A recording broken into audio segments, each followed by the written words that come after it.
Hi friends, welcome to the YouTube channel Vasani sir chemistry. સૌથી પહેલા તો મારી ચેનલને સબસ્ક્રાઇબ કરી દો તથા બાજુમાં આપેલા બેલ આઇકનને દબાવવાનું ભૂલશો નહીં. મિત્રો, આપણે ચેપ્ટર 13 જે છે એની બધી થિયરીઓ પૂરી કરી. એટલે આમ તમે ચોપડીમાં જોશો ને તો આપણે ચેપ્ટર 13 કમ્પ્લીટ કરી નાખ્યો. પણ હજી ઓર્ગેનિક માટે મોસ્ટ ઇમ્પોર્ટન્ટ ટોપિક ભણવાનો છે કાર્બનિક પરિવર્તનો. એમાં હજી આપણે 2 લેક્ચર કાઢવાના છે. પહેલા તો કાર્બનિક પરિવર્તનો શું છે એના વિશે સમજાવી દઉં ઉદાહરણ સાથે. પછી કાર્બનિક પરિવર્તનો માટે અગત્યની પ્રક્રિયાઓ આપણે ભણીશું આ વિડિયો લેક્ચરમાં. કાર્બનિક પરિવર્તનો પૂછાય ને તો એમાં મુદ્દા લખવાના ના હોય, એટલે કે પ્રક્રિયાઓ સમજાવવાની ના હોય, માત્ર સમીકરણ બનાવવાનું. પણ તમે ધારો છો એટલું સહેલું પણ નહીં હોય. આખા ચેપ્ટરમાંથી જુદા જુદા પ્રશ્નમાં આપેલા સમીકરણ જે છે એને જોઈન્ટ કરી અને આખું એક સળંગ સમીકરણ બનાવવાનું. જેમ કે જો હું 2 અલગ અલગ પ્રશ્ન લઉં છું. આપણે બેન્ઝીનની બનાવટ ભણ્યા હતા.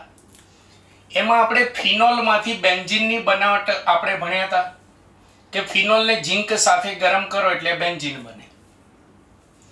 બીજું આપણે બેન્ઝીનની નાઇટ્રેશન પ્રક્રિયામાં ભણ્યા હતા. બેન્ઝીનનું નાઇટ્રેશન કરી અને નાઇટ્રોબેન્ઝીન બનાવ્યું હતું. આ બંને પ્રક્રિયાઓ અલગ અલગ પ્રશ્નમાં આવે.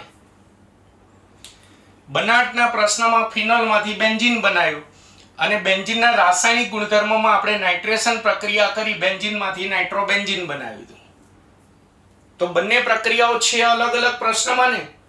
પણ કાર્બનિક પરિવર્તન પૂછાય, ફિનોલમાંથી નાઇટ્રોબેન્ઝીન કાર્બનિક પરિવર્તન પૂર્ણ કરો. તો પહેલા આપણે બેન્ઝીનની બનાવટની રીતમાંથી ફિનોલમાંથી બેન્ઝીન બનાવી દેવાનું. પછી બેન્ઝીનની નાઇટ્રેશન પ્રક્રિયામાં અલગ અલગ સમીકરણ નહીં લખવાના પરિવર્તનમાં. આ નાઇટ્રેશન પ્રક્રિયા બેન્ઝીનનું આગળ નાઇટ્રેશન કરી અને નાઇટ્રોબેન્ઝીન બનાવી દેવાનું. એટલે ફિનોલમાંથી નાઇટ્રોબેન્ઝીન બની ગયું સળંગ સમીકરણ. તો આના 2 માર્ક્સ મળી જાય. જેવડું પરિવર્તન એ મુજબ માર્ક્સ હોય. એટલે ટૂંકમાં અલગ અલગ પ્રશ્નની પ્રક્રિયાઓ જે છે એને તમે જોઈન્ટ કરી અને એક આખું સમીકરણ બનાવી દો, એને કહેવાય કાર્બનિક પરિવર્તન. એમાં મુદ્દા લખવાના ના હોય. ક્લિયર છે? એટલે ફિનોલમાંથી નાઇટ્રોબેન્ઝીન પૂછાય તો પહેલા ફિનોલમાંથી બેન્ઝીન બનાવી નાખવાનું. એ બેન્ઝીનની બનાવટની રીતોનો પ્રશ્નની અંદર આવી જાય. પછી બેન્ઝીનનું નાઇટ્રેશન કરી આગળ નાઇટ્રેશન કરી નાઇટ્રોબેન્ઝીન બનાવી દેવાનું. સમીકરણના ટુકડા નહીં કરવાના, સમીકરણને આમ જોડતું જવાનું, આખું એક સળંગ સમીકરણ બનાવતું જવાનું. એને કહેવાય કાર્બનિક પરિવર્તન. પણ મિત્રો, એવું વેમમાં પણ ના રહેશો કે કાર્બનિક પરિવર્તનો આવા બેન્ઝીન વલયવાળા એરોમેટિક હાઇડ્રોકાર્બન સંયોજનોમાંથી જ પૂછાય. આપણે 11મા ધોરણમાં આલ્કેન, આલ્કીન, આલ્કાઇનમાં બનાવટની રીતોમાં સમીકરણો આવે છે, એના રાસાયણિક ગુણધર્મોમાં સમીકરણો આવે છે. તો એમાંથી પણ કાર્બનિક પરિવર્તન બનાવી શકે. ઇન શોર્ટ, કાર્બનિક પરિવર્તનો કોને આવડે? તો જેને ચેપ્ટરના પહેલા જ પ્રશ્નથી છેલ્લા પ્રશ્ન સુધીમાં જેટલી પ્રક્રિયાઓ આવી એ બધી પ્રક્રિયાઓ આવડતી હોય, મોઢે હોય, એને જ કાર્બનિક પરિવર્તનો આવડે. કારણ કે એક જ પ્રશ્નમાંથી કાર્બનિક પરિવર્તન પરીક્ષક ધારે તો 50 બનાવી શકે, 100 બનાવી શકે, 150 બનાવી શકે, 500 પરિવર્તનો બને. ક્લિયર છે? એટલે આખા ચેપ્ટરમાંથી ગમે ત્યાંથી કાર્બનિક પરિવર્તનો પૂછી શકે. તો આપણે આવા એરોમેટિક વલયવાળા સંયોજનોના કેટલાક અગત્યના કાર્બનિક પરિવર્તનો આજના વિડિયો લેક્ચરમાં ભણવા જઈ રહ્યા છીએ. એટલે પરિવર્તનો એટલે યાદ રાખજો, જુદી જુદી પ્રક્રિયાઓને સમીકરણોને ભેગા કરીને એક સળંગ સમીકરણ બનાવવું. ચલો, આપણે અગત્યના કાર્બનિક પરિવર્તનો સમજવા માટે સૌથી પહેલા હું કહી દઉં કે ચાર્ટ સ્વરૂપે હું બેન્ઝીનની પ્રક્રિયાઓ અને ટોલ્યુઇનની પ્રક્રિયાઓ ચલાવીશ. ચાર્ટ મિત્રો તમને પેમ્ફલેટમાં કે ચોપડીમાં આપેલા નહીં હોય, એટલે તમારા ચોપડામાં એ ચાર્ટ દોરવા. આ જે હું ચલાવી રહ્યો છું આજના લેક્ચરમાં અને આના પછીના લેક્ચરમાં, એ તમારે ધોરણ 12 સાયન્સ JEE નીટ માટે મોસ્ટ ઇમ્પોર્ટન્ટ છે. કાર્બનિક પરિવર્તનો માટે જ મોસ્ટ ઇમ્પોર્ટન્ટ છે.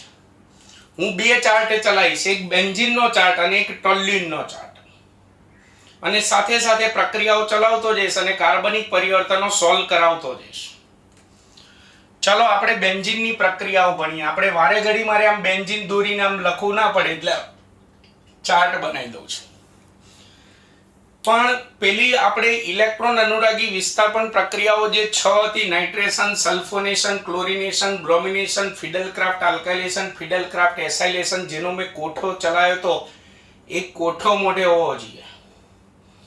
અને લાસ્ટ લેક્ચરમાં મેં કયો સમૂહ ઓર્થોપેરા નિર્દેશક અસર દર્શાવે અને કયો સમૂહ મેટા નિર્દેશક અસર દર્શાવે એ પણ યાદ હોવું જોઈએ. તો તમને આ પરિવર્તનો બનાવતા આવડશે. પરિવર્તન એટલે રાસાયણિક સમીકરણ બનાવતા આવડશે. ચાલો જોઈએ પહેલી પ્રક્રિયા, પછી હું પરિવર્તન કહેતો જઈશ. પહેલા પ્રક્રિયા ચલાવીશ, પછી પરિવર્તન કહીશ કે એમાંથી કેવી રીતે પૂછાય.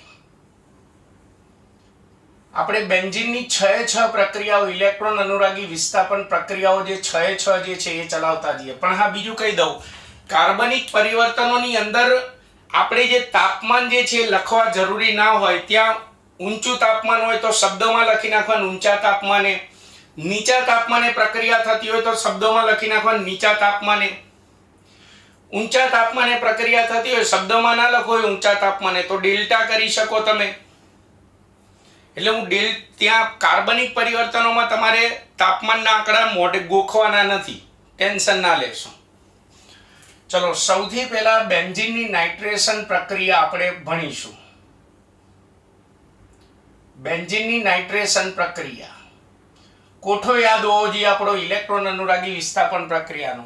બેન્ઝીનનું નાઇટ્રેશન પ્રક્રિયા કરવી હોય તો પ્રક્રિયક કયો આવશે? તો સાંદ્ર HNO3. ગમે ત્યાં મેં કીધું નાઇટ્રેશન આવે એટલે પ્રક્રિયક આ જ હોય. કયા ઉદ્દીપકની હાજરીમાં બેન્ઝીનને સાંદ્ર નાઇટ્રિક એસિડ સાથે ગરમ કરવાનો? તો સાંદ્ર H2SO4. કોષ્ટક મોઢે હોવો જોઈએ પેલો. એની હાજરીમાં ગરમ કરતા.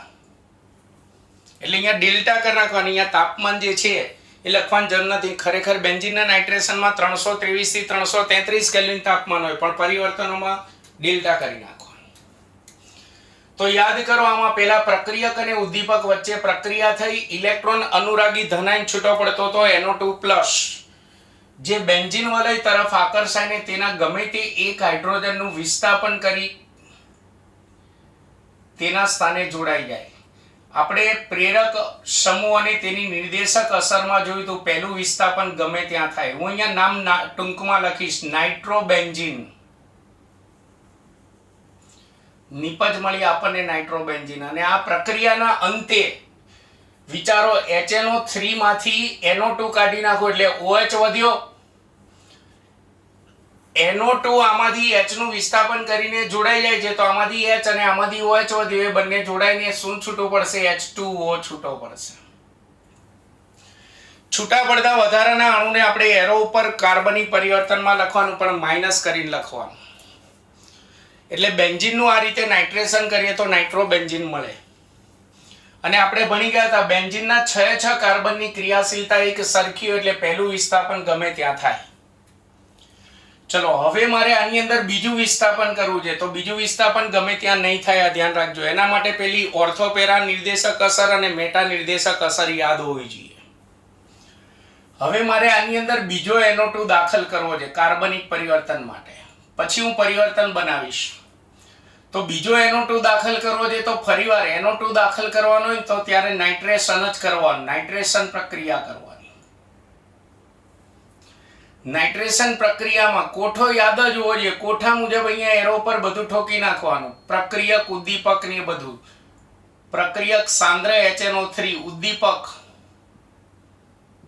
સાંદ્ર H2SO4 ઉદ્દીપકની હાજરીમાં ઊંચા તાપમાને ગરમ કરવાનું.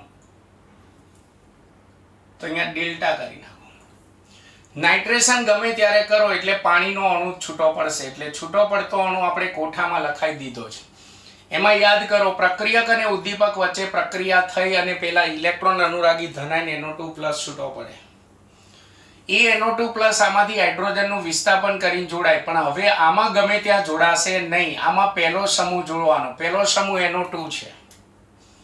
આ પહેલા સમૂહને આપણે પ્રેરક સમૂહ કહેતા હતા. આ પહેલો પ્રેરક સમૂહ NO2 જે છે એ મેટા નિર્દેશક અસર દર્શાવે છે. આપણને યાદ હોવું જોઈએ પણ કે લાસ્ટ લેક્ચરમાં ચલાવ્યું હતું કે કયો સમૂહ મેટા નિર્દેશક અસર દર્શાવે અને કયો સમૂહ ઓર્થો પેરા નિર્દેશક અસર દર્શાવે. આ સમૂહ મેટા નિર્દેશક અસર દર્શાવે છે એટલે બીજી વખત નાઇટ્રેશન કરું બીજો NO2 દાખલ થાય ને તો મેટા નિર્દેશક અસર દર્શાવે છે એટલે બીજો NO2 તેના મેટા સ્થાનમાં જોડાય. એટલે આપણે નાઇટ્રોબેન્ઝીન હતો ફરીવાર નાઇટ્રેશન કર્યું એમાં પહેલો NO2 મેટા નિર્દેશક અસર દર્શાવે છે એટલે બીજો NO2 તેના મેટા સ્થાનમાં જોડાશે અને નિપજ બનાવશે. ચલો આ નિપજનું નામકરણ કરું તો બેન્ઝીનના કાર્બનને નંબર આપો 1 2 3 4 5 6 નંબર આપો તો બેન્ઝીનના પહેલા અને ત્રીજા કાર્બને નાઇટ્રો છે એટલે 1 3 ડાઈ નાઇટ્રોબેન્ઝીન ડાઈ નાઇટ્રોબેન્ઝીન હું નામ ટૂંકમાં લખીશ 1 3 ડાઈ નાઇટ્રોબેન્ઝીન મળશે. તો આના ઉપરથી તમને પરિવર્તન પૂછાય બેન્ઝીનમાંથી 1 3 ડાઈ નાઇટ્રોબેન્ઝીન કાર્બનિક પરિવર્તન પૂર્ણ કરો તો તમારે આ સમીકરણ જે છે આખું આમ સળંગ બનાવી અને લખી નાખવાનું એટલે 2 માર્ક્સ મળી જાય. એટલે હું આજે ચાર્ટમાં જે પ્રક્રિયા ચલાવું છું એ કાર્બનિક પરિવર્તનો માટે છે. ક્લિયર? પહેલું પરિવર્તન બેન્ઝીનમાંથી 1 3 ડાઈ નાઇટ્રોબેન્ઝીન તો તમારા સમીકરણ લખી નાખવાનું. ચલો ત્યાર પછી બીજી પ્રક્રિયા આપણે જોઈએ સલ્ફોનેશન પ્રક્રિયા. આપણે કોઠા ઉપરથી બધી પ્રક્રિયા આવશે પણ અમુક પ્રક્રિયા કોષ્ટકની બહારની પણ આવશે. ચલો હવે બેન્ઝીનની સલ્ફોનેશન પ્રક્રિયા આપણે 6 ઇલેક્ટ્રોન અનુરાગી વિસ્થાપન પ્રક્રિયાઓ હતી ને એ બધી યાદ હોવી જોઈએ. સલ્ફોનેશન બેન્ઝીનનું સલ્ફોનેશન કરવું છે તો સલ્ફોનેશનમાં યાદ કરો એમાં બેન્ઝીનને ધુમાયમાન સલ્ફ્યુરિક એસિડ સાથે ગરમ કરતા હતા. ધુમાયમાન સલ્ફ્યુરિક એસિડ એટલે સાંદ્ર H2SO4 સાંદ્ર H2SO4 વત્તા SO3 નું મિશ્રણ. આમાં ઉદ્દીપક તરીકે સાંદ્ર સલ્ફ્યુરિક એસિડ જ પ્રક્રિયક અને ઉદ્દીપક બંને તરીકે વર્તે એટલે આમાં ઉદ્દીપક અલગથી લખવાનો નથી. આપણે કોઠામાં ચલાવ્યું હતું તો આ બંનેના મિશ્રણને ધુમાયમાન સલ્ફ્યુરિક એસિડ કે એની સાથે તેને ગરમ કરો એટલે આમાંથી ઇલેક્ટ્રોન અનુરાગી ધનાયન છૂટો પડતો તો SO3H+ છૂટો પડતો તો. બેન્ઝીન છે તો એ બેન્ઝીનના 6 કાર્બનની ક્રિયાશીલતા સરખી હોય એટલે SO3H જે છે બેન્ઝીનના ગમે તે એક કાર્બન પરથી હાઇડ્રોજનનું વિસ્થાપન કરી અને SO3H જોડાઈ જશે જેથી આપણને બેન્ઝીન સલ્ફોનિક એસિડ મળશે. નિપજ તરીકે બેન્ઝીન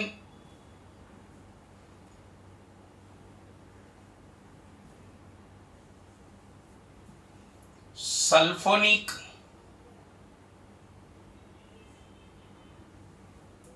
એસિડ મળ્યું અને આ પ્રક્રિયાના અંતે પાણીનો અણુ વધારાનો અણુ દૂર થાય. અત્યારે કોઈ એવું ના પૂછતા સાહેબ કેવી રીતે પાણીનો અણુ દૂર થાય છે આ બધું તો એ આપણે ચલાવી દીધું છે ઇલેક્ટ્રોન અનુરાગી વિસ્થાપન પ્રક્રિયાઓમાં 6 પ્રક્રિયાઓ ડીપમાં ચલાવેલી છે. યાદ ના હોય તો એનો વિડિયો લેક્ચર જોઈ લેવાનો.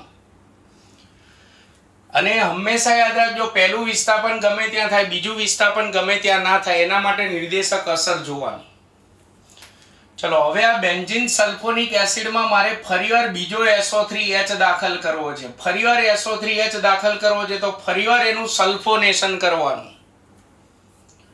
તો ફરીવાર આ બેન્ઝીન સલ્ફોનિક એસિડનું જે સમૂહ દાખલ કરવો હોય ને એ મુજબ આપણી 6 માંથી એક પ્રક્રિયા જે છે આપણે પસંદ કરવાની.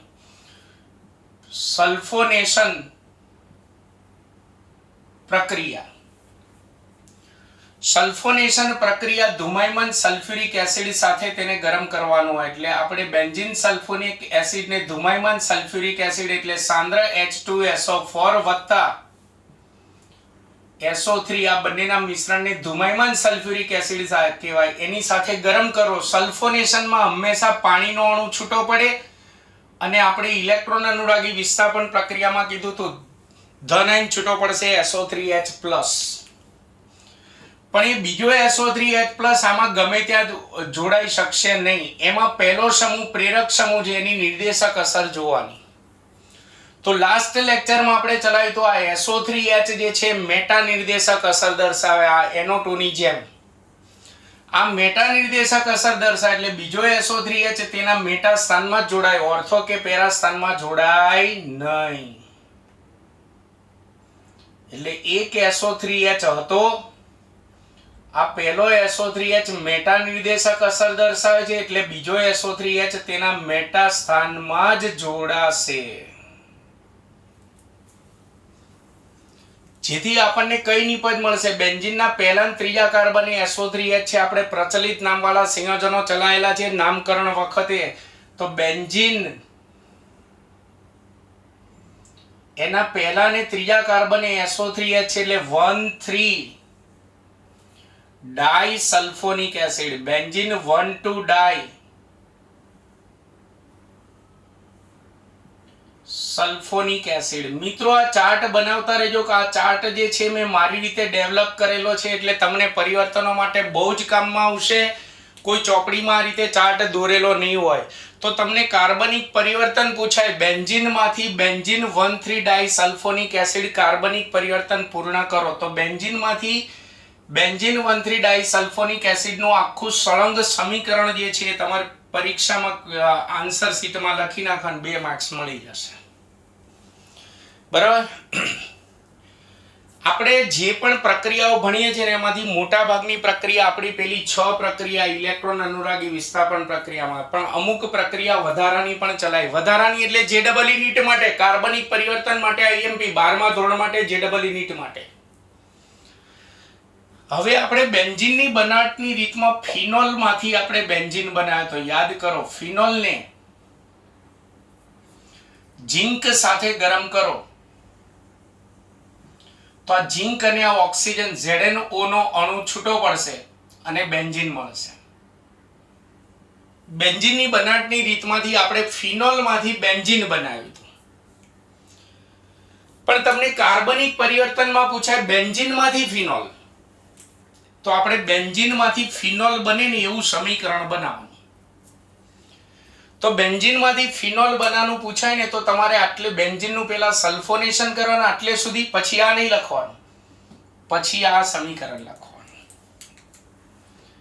ચલો ફિનોલ બનાવવો છે મારે તો બેન્ઝીનના કાર્બનની સાથે અહીંયા SO3H ના બદલે OH આવવો જોઈએ તો અમુક હિન્ટ આપું ને ના યાદ રહે તો હિન્ટ લખી રાખવાની ગમે ત્યાં બેન્ઝીન સાથે જોડાયેલા SO3H કાઢીને તેના સ્થાને OH લાવવું હોય ને તો આ SO3H વાળા સંયોજનનું ઘન NaOH સાથે પીગલન કરવાનું ફરી એકવાર હિન્ટ યાદ રાખજો ને યાદ ના રહે તો લખી રાખજો ગમે ત્યારે SO3H કાઢી અને OH કરવો હોય SO3H કાઢી અને OH લગાડવો હોય તો એ સંયોજનનું ઘન NaOH સાથે પીગલન કરવાનું તો હું આ સંયોજનનું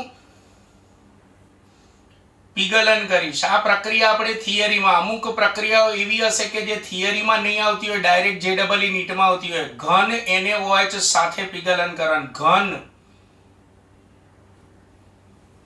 NaOH સાથે પીગલન કરવાનું પીગલન કરો છે એટલે ઊંચા તાપમાને પ્રક્રિયા થતી હોય તો અહીંયા છૂટો પડતો અણુ માઈનસ કરીને લખું તો આનો Na પ્લસ એ આમાંથી SO3H સાથે જોડાઈને NaH SO3 નો અણુ છૂટો પડશે અને આ OH જે વધ્યો એ આ SO3H નું વિસ્થાપન કરીને તેના સ્થાને OH જોડાઈ જશે એટલે આપણને ફિનોલ મળી ગયો બેન્ઝીનના કાર્બનની સાથે OH જોડાયેલો હોય તો તેને ફિનોલ કહેવાય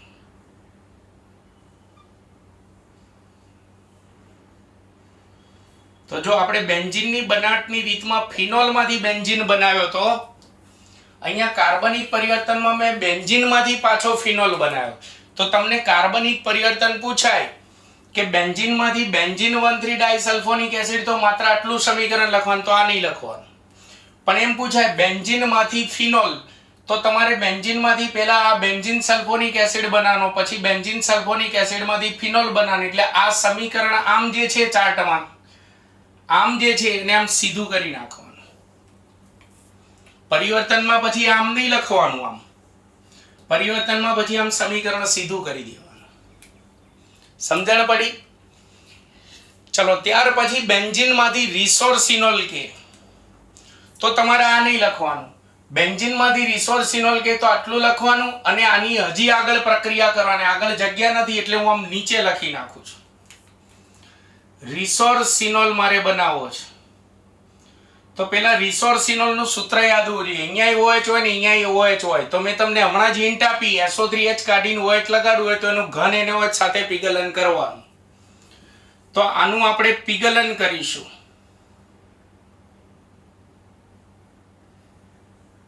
ઘન NaOH સાથે પણ અહીંયા એક SO3H કાઢી અને એક OH જોડો તો એટલે 1 NaOH લખ્યું. અહીંયા બે SO3H કાઢીને બે OH જોડવા એટલે 2 NaOH કરું છું. જોજો આમાંથી ઘણી બધી પ્રક્રિયાઓ થિયરીમાં નથી આવતી. JEE નીટની છે ડાયરેક્ટ ગરમ કરો તો આમાંથી બે Na એ આ બે SO3H સાથે જોડાશે અને છૂટો પડતો વધારાનો અણુ 2 NaHSO3 છૂટો પડશે. 2 NaH SO3 છૂટો પડશે તો આમાં હજી 2 OH વધ્યા. 2 OH એક OH અહીંયા જોડાશે અને એક OH અહીંયા જોડાશે એટલે આપણને રિસોર્સિનોલ મળી ગયો. એક OH અહીંયા જોડાશે, એક OH અહીંયા જોડાશે,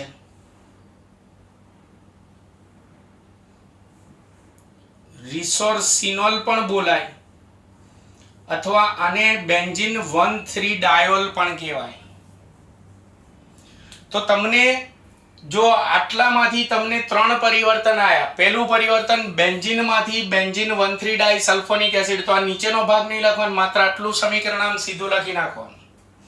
બીજું પરિવર્તન બેન્ઝીનમાંથી ફિનોલ તો આટલું સમીકરણ લખવાનું, તો આ નહીં લખવાનું, આમ સીધું, પછી આમ નહીં લખવાનું, પરિવર્તનમાં પછી આમ સીધું કરી નાખવાનું. પછી બેન્ઝીનમાંથી રિસોર્સિનોલ કે તો તમારે આટલું સમીકરણ લખવાનું, આ જે છે એને આમ સીધું કરી નાખવાનું. પછી ત્યાં પરિવર્તનમાં આમ કરીને આમ નહીં લખવાનું, આમ સીધું કરી નાખવાનું, તો આ નહીં લખવાનું. હજી પરિવર્તન બની શકે. તમને અહીંયાથી પૂછાય બેન્ઝીન સલ્ફોનિક એસિડમાંથી રિસોર્સિનોલ તો તમારે આટલેથી આટલું આ જે સમીકરણ છે સીધું કરી નાખવાનું. બેન્ઝીન સલ્ફોનિક એસિડમાંથી રિસોર્સિનોલ તો આટલેથી આટલું લખવાનું. એટલે જરૂર નથી કે બેન્ઝીનમાંથી જ રિસોર્સિનોલ પૂછાય. અહીંયાથી કાર્બનિક પરિવર્તન પૂછાય, બેન્ઝીન સલ્ફોનિક એસિડમાંથી રિસોર્સિનોલ તો આટલેથી આટલું લખવાનું. પડી ખબર પડી? એટલે બેન્ઝીનની બે પ્રક્રિયાઓ ચલાય, એમાં ઘણા બધા પરિવર્તન આવે. મેં કીધું ને કે એક જ ચેપ્ટરમાંથી પરીક્ષક ધારે ને તો કોઈ પણ પરિવર્તન બની શકે. કોઈ એક શિક્ષક એક ચેપ્ટરમાંથી ધારે તો 500 પરિવર્તનો પણ બનાવી શકાય. જેમ કે મેં કીધું બેન્ઝીનમાંથી રિસોર્સિનોલ પૂછાય, બેન્ઝીન સલ્ફોનિક એસિડમાંથી નહીં રિસોર્સિનોલ પૂછાય. જ્યાંથી પૂછાય ત્યાંથી આ એટલું સમીકરણ લખીને આમ સીધું કરી નાખવાનું, આટલું ધ્યાન રાખવાનું. ક્લિયર? તો આ નાઇટ્રેશન સલ્ફોનેશન પૂરું અને આ પિગલન પૂરું. ચલો હવે ચાર્ટ હજી આપણો કન્ટિન્યુ છે. બોર્ડ ઉપર આખો ચાર્ટ સમયની તમારે જરૂર પડે તો ચોપડાનો 2 પેજ સળંગ લઈ અને ચાર્ટ દોરવાનો. પણ ચાર્ટ દોરજો મિત્રો, કોઈ ચોપડીમાં ચાર્ટ દોરીને નથી આપતા. ચલો નાઇટ્રેશન સલ્ફોનેશન પૂરું. હવે પછી આપણો કોઠો યાદ કરો. હવે આવે છે ક્લોરિનેશન બ્રોમિનેશન. તો ક્લોરિનેશન અને બ્રોમિનેશન સરખું જ હોય, આપણે ભણી ગયા છીએ તો એ જોઈએ.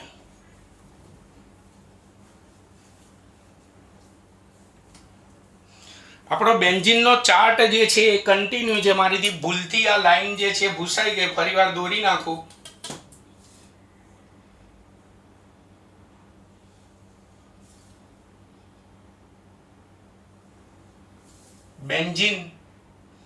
બેન્ઝીનની પ્રક્રિયાઓ ઉપરથી આપણે કાર્બનિક પરિવર્તનો ભણી રહ્યા છીએ.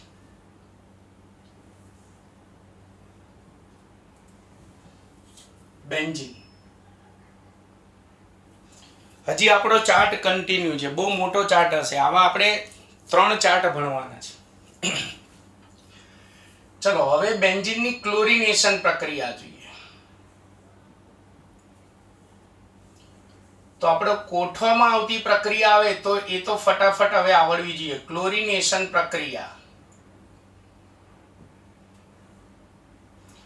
તો ક્લોરિનેશન પ્રક્રિયામાં બેન્ઝીનને Cl2 સાથે FeCl3 ઉદ્દીપકની હાજરીમાં ગરમ કરવાનું હોય એ આપણે ઇલેક્ટ્રોન અનુરાગી વિસ્થાપન પ્રક્રિયામાં ભણી ગયા હતા. તો આમાં ક્લોરિનેશનમાં પ્રક્રિયક અને ઉદ્દીપક વચ્ચે પ્રક્રિયા થઈ ધન આયન કયો છૂટો પડતો તો Cl+. એ Cl+ આ બેન્ઝીનના કોઈ પણ એક હાઇડ્રોજનનું વિસ્થાપન કરી તેના સ્થાને જોડાઈ જાય. પહેલું વિસ્થાપન ગમે ત્યાં થાય એવું આપણે કીધું હતું, જેથી આપણને મળશે ક્લોરોબેન્ઝીન. નિપજ તરીકે મળશે ક્લોરોબેન્ઝીન. પછી પેલા એક પ્રક્રિયા આખી ચલાવી દો, પછી એમાંથી પરિવર્તન ચલાવો. બીજું આ Cl2 માંથી એક Cl અહીંયા જતો રહ્યો, હજી એક Cl વધ્યો અને આમાંથી H છૂટો પડ્યો, એટલે છૂટો પડતો અણુ H એ બીજા Cl સાથે જોડાઈને HCl નો અણુ છૂટો પાડશે. આપણે કોઠામાં લખાયેલું છે. ચલો હવે મારે કાર્બનિક પરિવર્તન જે મારે ચલાવવાનું છે એમાં હજી આમાં બીજો Cl દાખલ કરવો છે. ફરીવાર Cl દાખલ કરવો છે તો ફરીવાર આનું ક્લોરિનેશન જ કરવાનું. ફરીવાર આની ક્લોરિનેશન પ્રક્રિયા કરીશું. ક્લોરિનેશન પ્રક્રિયામાં પ્રક્રિયક Cl2 ઉદ્દીપક FeCl3 ઉદ્દીપકની હાજરીમાં ગરમ કરવાનું. ક્લોરિનેશનના અંતે HCl નો અણુ છૂટો પડે, પણ ધ્યાન રાખો, યાદ કરો આમાં કયો ધન આયન છૂટો પડે? Cl+. પણ હવે બીજું વિસ્થાપન ગમે ત્યાં નહીં થાય. આપણો પહેલો સમૂહ જે Cl એને પ્રેરક સમૂહ કહેવાય. આ પહેલો સમૂહ Cl એ ઓર્થોપેરા નિર્દેશક અસર દર્શાવે છે, લાસ્ટ ટાઈમ ભણી ગયા છે. એટલે બીજું ક્લોરિનેશન થી દાખલ થતો બીજો Cl એકવાર તેના ઓર્થો સ્થાનમાં અને એકવાર તેના પેરા સ્થાનમાં દાખલ થઈ અને ઓર્થોપેરા વાળી બે નિપજોનું મિશ્રણ આપશે.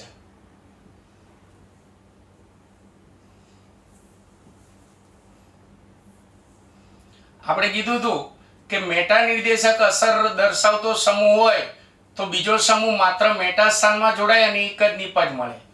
પણ પહેલો સમૂહ જો ઓર્થોપેરા નિર્દેશક અસર દર્શાવતો હોય તો બીજો દાખલ થતો સમૂહ એકવાર તેના ઓર્થો સ્થાનમાં અને એકવાર તેના પેરા સ્થાનમાં દાખલ થાય, જેથી ઓર્થો અને પેરાવાળી બે નિપજોનું મિશ્રણ મળે. આમાં બેન્ઝીનના પહેલા અને બીજા કાર્બને Cl જોડાયો છે, એટલે આને કહેવાશે 1,2 ડાયક્લોરોબેન્ઝીન. 1,2 ડાયક્લોરોબેન્ઝીન. આમાં બેન્ઝીનના પહેલા અને ચોથા કાર્બને Cl જોડાયો છે, એટલે આને કહેવાશે 1,4 ડાયક્લોરોબેન્ઝીન. 1,4 ડાયક્લોરોબેન્ઝીન. આ બે નિપજોનું મિશ્રણ મળે. તો તમને કાર્બનિક પરિવર્તન પૂછાય કે બેન્ઝીનમાંથી 1,2 ડાયક્લોરોબેન્ઝીન અને 1,4 ડાયક્લોરોબેન્ઝીન કાર્બનિક પરિવર્તન પૂરું કરો. તો તમારે આ આખું સમીકરણ જે છે આમ સળંગ સીધું લખી નાખવાનું. ચલો આ ક્લોરિનેશન પૂરું. હવે આવશે બ્રોમિનેશન. તો ક્લોરિનેશન અને બ્રોમિનેશન સરખું જોઈએ. આપણે કહ્યું હતું જ્યાં જ્યાં Cl આવે ત્યાં ત્યાં Br આવે. તો બેન્ઝીનનું બ્રોમિનેશન કરવું છે. બ્રોમિનેશન Br સમૂહ હવે મારે દાખલ કરવા, તો બ્રોમિનેશન કરવાનું હોય.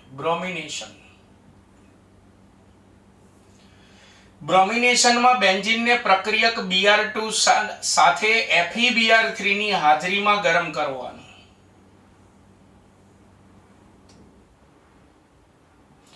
ક્લોરિનેશન જેવું જોઈએ, જ્યાં જ્યાં Cl છે ત્યાં ત્યાં Br આવશે. તો આમાં HCl નો અણુ છૂટો પડે. બ્રોમિનેશનમાં હંમેશા HBr નો અણુ છૂટો પડે. એક H આ બેન્ઝીન નો હશે અને એક Br નો હશે. આમાં પ્રક્રિયક અને ઉદ્દીપક વચ્ચે પ્રક્રિયા થઈ ઇલેક્ટ્રોન અનુરાગી ધનાયન છૂટો પડે. Br+ એ બેન્ઝીન છે એટલે એના ગમે તે એક હાઇડ્રોજનનું વિસ્થાપન કરી તેના સ્થાને જોડાઈ જાય. પહેલું વિસ્થાપન ગમે ત્યાં થાય. અહીંયા ક્લોરિનેશન થી ક્લોરોબેન્ઝીન બનતું હતું, બ્રોમિનેશન થી બને છે બ્રોમોબેન્ઝીન.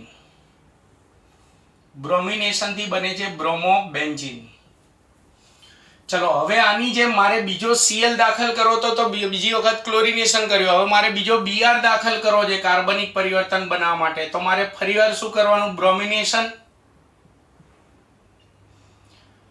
જે સમૂહ દાખલ કરવો એ મુજબ પ્રક્રિયાની પસંદગી આવશે. બ્રોમિનેશનમાં પ્રક્રિયક Br2 હોય, ઉદ્દીપક આવે FeBr3, ઉદ્દીપકની હાજરીમાં આપણે ગરમ કરવાનું હોય. બ્રોમિનેશનમાં હંમેશા છૂટા પડતા અણુ મોઢે કરી જ નાખવાના. HBr નો અણુ છૂટો પડે પણ બીજો Br આમાં ગમે ત્યાં દાખલ નહીં થાય. આ પહેલો પ્રેરક સમૂહ કહેવાય. આ સમૂહ ઓર્થોપેરા નિર્દેશક અસર દર્શાવે. આપણે યાદ કરો, મેટા નિર્દેશક અસર દર્શાવે તો બીજો સમૂહ માત્ર મેટા સ્થાનમાં જોડાશે ને એક જ નિપજ બનાવે. પણ આ ઓર્થોપેરા નિર્દેશક અસર દર્શાવે એટલે બીજો સમૂહ એકવાર તેના ઓર્થો સ્થાનમાં ને એકવાર તેના પેરા સ્થાનમાં જોડાય અને ઓર્થોપેરા વાળી બે નિપજોનું મિશ્રણ બનાવે. મેટા નિર્દેશક અસર સમૂહ દર્શાવતો હોય ને તો એક જ નિપજ મળે. ઓર્થોપેરા નિર્દેશક અસર દર્શાવતો હોય તો આ રીતે બે નિપજોનું મિશ્રણ મળશે. એટલે પરિવર્તનો માટે તમે વિચારો, મોસ્ટ ઇમ્પોર્ટન્ટ વસ્તુ બે વસ્તુ થઈ. એક આપણે ઇલેક્ટ્રોન અનુરાગી વિસ્થાપન પ્રક્રિયાઓ 6 છે એનો કોઠો યાદ હોવો જોઈએ, અને બીજું કયો સમૂહ ઓર્થોપેરા નિર્દેશક અસર દર્શાવે અને કયો સમૂહ મેટા નિર્દેશક અસર દર્શાવે યાદ હોવું જોઈએ. તો તમે આગળ બીજું વિસ્થાપન કરી શકશો. અહીંયા આનું નામ થશે 1,2. હવે હું ટૂંકમાં લખું છું 1,2 ડાયબ્રોમોબેન્ઝીન. 1,2 ડાયબ્રોમોબેન્ઝીન તમારે આખું નામ લખવાનું. આનું આવશે 1,4 ડાયબ્રોમોબેન્ઝીન. 1,4 ડાયબ્રોમોબેન્ઝીન આવશે. તો ચલો ત્યાર પછીનું પરિવર્તન બેન્ઝીન માંથી 1,2 ડાયબ્રોમોબેન્ઝીન અને 1,4 ડાયબ્રોમોબેન્ઝીન કાર્બનિક પરિવર્તન પૂર્ણ કરો. બેન્ઝીન માંથી 1,2 ડાયબ્રોમોબેન્ઝીન અને 1,4 ડાયબ્રોમોબેન્ઝીન કાર્બનિક પરિવર્તન પૂર્ણ કરો તો તમારે આવી રીતે બે વાર બ્રોમિનેશન કરીને આખું સમીકરણ જે છે લખી નાખવાનું, એટલે 2 માર્ક્સ મળી જશે. એટલે આપણે નાઇટ્રેશન પૂરું, સલ્ફોનેશન પૂરું, ક્લોરિનેશન માંથી પરિવર્તન ચલાય, બ્રોમિનેશન માંથી ચલાય. હજી બે પ્રક્રિયાઓ બાકી, ફિડલ-ક્રાફ્ટ આલ્કાઇલેશન અને ફિડલ-ક્રાફ્ટ એસાઇલેશન. ચાલો એ જોઈએ. અત્યારે આપણે બેન્ઝીન, હજી આપણો ચાર્ટ કન્ટિન્યુ છે પણ એક જ બોર્ડ વર્કમાં આખો ચાર્ટ દોરી ના શકાય, એટલે મારે વચ્ચે વચ્ચે ભૂસતું જવાનું છે. તમે પ્રક્રિયાઓ લખતા રહેજો મિત્રો. કોઈ ચોપડીમાં આ રીતે આખો ચાર્ટ દોરીને આપેલો નહીં હોય. અને 11-12 ગુજરાત બોર્ડની પરીક્ષા અને JEE નીટ ગુજકેટની પરીક્ષાઓ માટે આ બધી પ્રક્રિયા મોસ્ટ ઇમ્પોર્ટન્ટ છે. હજી બેન્ઝીનની પ્રક્રિયા શરૂ છે, પછી આપણે ટોલ્યુઇનની પ્રક્રિયાઓનો બીજો ચાર્ટ આપણે ટોલ્યુઇનનો ભણીશું. ચલો હવે ફિડલ-ક્રાફ્ટ આલ્કાઇલેશન પ્રક્રિયા લઈએ.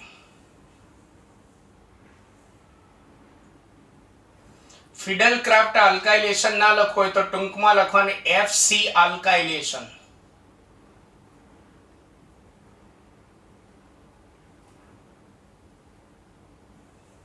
ફિડલ-ક્રાફ્ટ આલ્કાઇલેશન. હવે ફિડલ-ક્રાફ્ટ આલ્કાઇલેશનમાં આપણે ચલાવી ત્યારે યાદ કરો, કોષ્ટકમાં મેં લખાયું હતું પ્રક્રિયક RCl લેવાનું. એમાં આપણે અહીંયા કયા R વડે વિસ્થાપન કરવું છે એ મુજબ RCl લેવાનો. દાખલા તરીકે મારે મિથાઇલ આની અંદર જોડવો છે તો અહીંયા મિથાઇલ હોવો જોઈએ, એટલે મારે ધારો કે પહેલામાં મિથાઇલ જોડવો છે તો હું પ્રક્રિયક તરીકે CH3Cl ક્લોરોમિથેન લઈશ. ઉદ્દીપક ફિડલ-ક્રાફ્ટ આલ્કાઇલેશનમાં ફિક્સ જ હોય. મેં તમને કોઠો ચલાવ્યો છે ને એ મિત્રો વારે ઘડી મારે કેવું પડે છે, કોઠો જે છે ખાસ યાદ રાખવાનો. દરેક પ્રક્રિયામાં પ્રક્રિયક ઉદ્દીપક ને બધું ફિક્સ જ હોય છે. પરિવર્તનોમાં આપણે ડેલ્ટા કરી નાખવાનું, ગરમ કરતા, તાપમાન નહીં લખવાનું.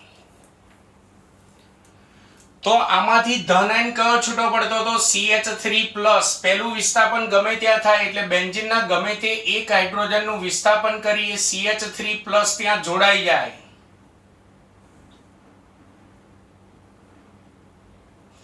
જેથી આપણને મિથાઇલ બેન્ઝીન મળે. આ મિથાઇલ બેન્ઝીનનું નામ શું છે? ટોલ્યુઇન. અને આમાંથી છૂટો પડતો હાઇડ્રોજન આના Cl સાથે જોડાઈને HCl નો અણુ છૂટો પડશે. આપણે લખાયેલું છે કોઠામાં, ફિડલ-ક્રાફ્ટ આલ્કાઇલેશન થી હંમેશા HCl નો અણુ છૂટો પડે. ટૂંકમાં અહીંયા મિથાઇલ આપણે જોડવો છે તો અહીંયા આપણો મિથાઇલ હોવો જોઈએ, CH3Cl હોવો જોઈએ. અહીંયા ઇથાઇલ સમૂહ જોડવો છે તો અહીંયા ક્લોરોઇથેન લેવાનું, CH3CH2Cl હોવો જોઈએ. એ રીતે પ્રોપાઇલ જોડવો હોય તો ક્લોરોપ્રોપેન હોવો જોઈએ. હવે આમાં આગળ પ્રક્રિયા અત્યારે આપણે નહીં ભણીએ, કેમ? કારણ કે આપણે ટોલ્યુઇનની આગળ ઘણી બધી પ્રક્રિયાઓ ભણીશું. આપણે બીજો ચાર્ટ આખો ટોલ્યુઇનનો હશે, એટલે આ પ્રક્રિયા આટલે સુધી આપણે રાખીએ છીએ. આગળ જતા ટોલ્યુઇનની ઘણી બધી પ્રક્રિયાઓ આપણે ભણવાના જ છીએ. ચલો, હજી હું ફિડલક્રાફ્ટ આલ્કાઇલેશન, ધારો કે મારે ઇથાઇલ સમૂહ વડે વિસ્થાપન કરવું છે. ટૂંકમાં મિથાઇલ, ઇથાઇલ, પ્રોપાઇલ, બ્યુટાઇલ આ બધા આલ્કાઇલ સમૂહ છે. આલ્કાઇલ સમૂહ વડે વિસ્થાપન થાય છે એટલે એને આલ્કાઇલેશન પ્રક્રિયા કહેવાય છે. જ્યાં સુધી આપણે આલ્કાઇલ સમૂહ વડે વિસ્થાપન કરવું હોય ત્યાં સુધી આપણે ફિડલક્રાફ્ટ આલ્કાઇલેશન પ્રક્રિયાઓ જ કરે રાખવાની. હવે હું આ જે પ્રક્રિયા ચલાવું છું ને કાર્બનિક પરિવર્તન JEE નીટની પ્રક્રિયા માટે વેરી મોસ્ટ ઇમ્પોર્ટન્ટ, કારણ કે એમાં અડધી પ્રક્રિયા ચોપડીમાં આવે છે, અડધી પ્રક્રિયા JEE નીટમાં આવે છે. ચલો, મારે ઇથાઇલ સમૂહ વડે વિસ્થાપન કરવું છે, તો ઇથાઇલ એ આલ્કાઇલ સમૂહ છે, તો મારે ફિડલક્રાફ્ટ આલ્કાઇલેશન જ કરવાનું. હજી ફિડલક્રાફ્ટ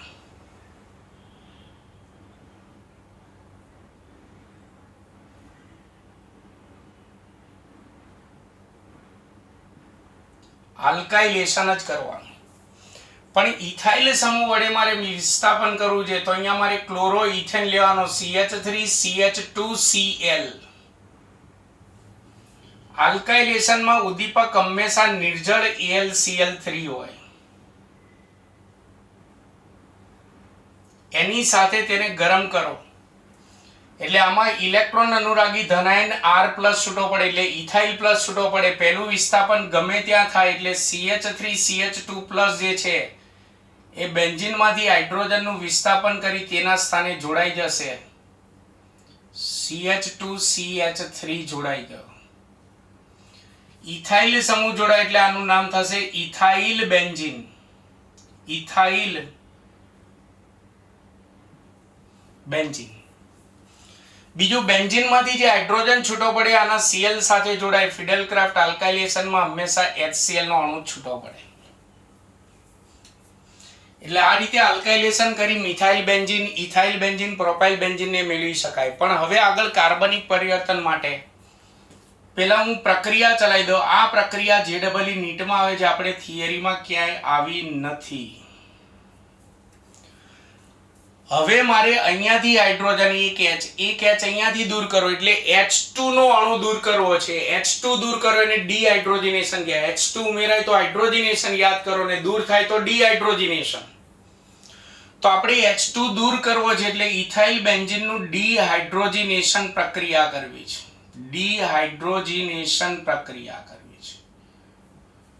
તો ક્યાંય થિયરીમાં આવેલ નથી. ડીહાઇડ્રોજનેશન પ્રક્રિયા કરવા માટે ઇથાઇલ બેન્ઝીનને ઝિંક ઓક્સાઇડની હાજરીમાં, ઝિંક ઓક્સાઇડ એટલે ZnO ની હાજરીમાં ઊંચા તાપમાને ગરમ કરવાનું. કાર્બનિક પરિવર્તનમાં તાપમાન લખવા જરૂરી નથી. આમ ખરેખર અહીંયા તાપમાન આવે 903 કેલ્વિન જેટલા ઊંચા તાપમાને ગરમ કરવાનું. તો આની અંદર એક H અહીંયાથી દૂર થશે, એક H અહીંયાથી દૂર થશે ને આ બે કાર્બન વચ્ચે પાયબંધ બની જશે, ડબલ બોન્ડ બની જશે. એટલે જો પેલો CH2 હતો તો ત્યાં CH થશે, વચ્ચે ડબલ બોન્ડ બની જશે. બીજો CH3 હતો ત્યાંથી હાઇડ્રોજન દૂર થાય તો CH2 થઈ જશે. ટૂંકમાં અહીંયાથી એક H અહીંયાથી એક H એટલે H2 નો અણુ દૂર થયો, હાઇડ્રોજન દૂર થયો એટલે તેને ડીહાઇડ્રોજનેશન કહેવાય. તો યાદ કરો આ પ્રક્રિયા આને કયો કહેવાય? સ્ટાયરીન કહેવાય. આપણે IUPAC નામકરણમાં ચલાવ્યા અને સ્ટાયરીન કહેવાય. મોસ્ટ MP કાર્બનિક પરિવર્તન બેન્ઝીનમાંથી સ્ટાયરીન કાર્બનિક પરિવર્તન પૂર્ણ કરો તો તમારા સમીકરણ આખું લખી નાખવાનું. તો આ આપણે થિયરીમાં આવી ગયું છે ને આટલી પ્રક્રિયા ડીહાઇડ્રોજનેશન પ્રક્રિયા JEE નીટમાં આવે. મોસ્ટ MP પરિવર્તન. તો ફિડલક્રાફ્ટ આલ્કાઇલેશન ઉપરથી પણ પરિવર્તનો પૂરા. હવે આવે છે છેલ્લી પ્રક્રિયા ફિડલક્રાફ્ટ એસાઇલેશન ઉપરથી. તો ફિડલક્રાફ્ટ એસાઇલેશન ઉપરથી આપણે એક પ્રક્રિયા ભણીએ એટલે બેન્ઝીનનો ચાર્ટ પૂરો, પછી આપણે ટોલ્યુઇનનો આગળ આવી રીતે ચાર્ટ બનાવીશું. ચલો ફિડલ ક્રાફ્ટ એટલે FC એસાઇલેશન, कोष्टक याद हो जाए मित्रों, कोष्टक याद हो जाए। फिडल क्राफ्ट एसाइलेशन में याद करो बे मांथी एक प्रक्रियक होय, बे मांथी गमे ते प्रक्रियक वापरो निपज एक सरखी ज मळशे। कां तो आपणे एसिटाइल क्लोराइड लेवानो CH3COCl साथे तेने गरम करवानो, अथवा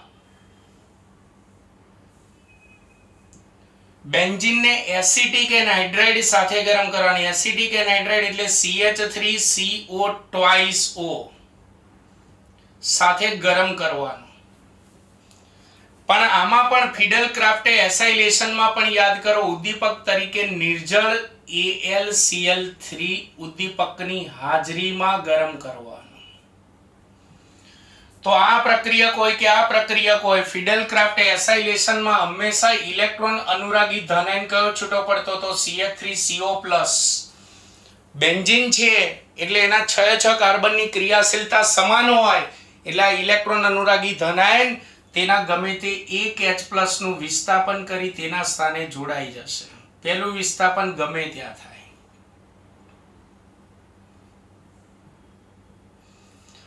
આને આપણે એસિટોફિનોન કહીએ છીએ।